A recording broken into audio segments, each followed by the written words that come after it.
Hi everyone, today I will be going over how to defeat the Abyss boss in Novus. This is the boss that you can only defeat by healing it. It is immune to regular damage spells because its health only reduces when you cast a healing spell on it. Importantly, you can only heal the boss when you are beguiled. It can be a tough fight, especially if you don't have high outgoing healing, but hopefully this video shows you how to make it easier. So there are 3 parts to this fight: the shield cycle, the bubble cycle, and the beguile cycle. Here's what it looks like for rounds 1 through 8. The first thing you can see is that the boss casts a doom and gloom bubble on the first round, and then starting on the 4th, will recast it every even number round. You will need to cast Sanctuary to counteract this bubble. The second thing you can see is that a player is beguiled every 2 rounds, starting on round 2. It goes in order of the sigil, so position 1, position 2, position 3, and position 4. You are beguiled for 2 full rounds afterwards, so this is when you need to heal the boss. For example, player 1 is beguiled on round 2 and remains so for rounds 3 and 4. Multiple players can be beguiled at the same time. Finally, the last thing you can see is that the boss puts a -80 incoming healing shield on himself at the beginning of the 3rd round, and then the 6th, the 9th, and so on. You need to clear the shield, preferably with a heal over time. So how do you keep up with all these moving pieces? Well, I've done this fight dozens of times, and I've created a very reliable strategy. It is a 7-round strategy, but it can be extended or shortened depending on your outgoing amount. I also highly recommend getting to at least 100% outgoing healing before you attempt this boss. Make use of your shield pins and a ring and a theme with high outgoing healing. The main idea of this fight is to keep the shields off the boss and buff your healer up to where they can one-shot with a Dryad. Here is the turn by turn. This strategy assumes a minimum of 3 players, but you can also always put a 4th person in at position 4. On the other hand, if you have high enough outgoing healing that you don't need this amount of buffs, you can shorten to 2 players and heal on turn 5 instead of 7. As a reference, when I am wearing my 230% outgoing healing set, I can one-shot the boss reliably on turn 5. The boss has 14,600 health. This fight is also heavily influenced by RNG. The boss loves to stun and cast infections, and if you are casting a sprite and don't have perfect life accuracy, there is a chance you can fizzle. The boss can also cheat cast a variety of spells whenever you cast a healing spell, including a back-to-back stun and smokescreen. This strategy accounts for all of those possibilities because I have seen them all happen many times. If you look closely, you can see that there is a step pattern to the table, which corresponds to the order that the boss beguiles you in. I highlighted in yellow the turns that each person casts a healing spell on the boss. I use sprites because they cost only 1 pip, and the heal over time can clear multiple shields. Right above this, in green, is when your players 1 and 2 should cast a precision on themselves, just in case they need the accuracy boost. Obviously, if you don't need it, you can just pass or buff instead. Everybody stun blocks on the first round as a precaution, and then you get right into buffing your healer. There are plenty of different buffs you can use, especially with the different variants of treasure cards. For example, you can have a standard guiding light, but then there's also the one from the Eye of Bartleby pack, which has this symbol here on the left-hand side to differentiate them. These do stack, so if you can't find one of the item card buffs listed on the strategy, you can stack treasure card variants instead. If you need an item card guiding light, you can get the Troll Ear pendant, and if you need an item card brilliant light, you can get the Valkyrie's light pendant. There are other options, of course, but these are easy to get in the bazaar. Also, remember that you can't select other players while you are beguiled, which is why in this strategy you purge on the second to last round, while player 1 can still select player 3. On the last round, someone must change the bubble from Doom to Sanctuary, specifically the 60% treasure card version, and then your healer can cast Dryad on the boss. I also recommend a Dryad TC because it is the highest amount of healing per pip. Even if you would enchant a regular Dryad with your plus 150, the treasure card version is still higher. Now, if you'd like to see this in action, I recorded a run with a couple of my guild members. First, there is a normal mob fight, so bring an AoE for that.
mean, it wasn't bad.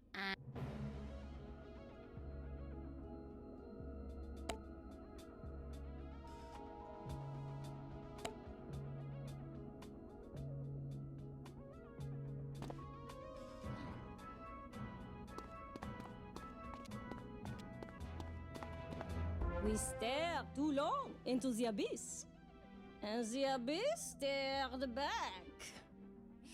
So...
Thank you for watching. I hope you find this video helpful, and good luck with the Abyss.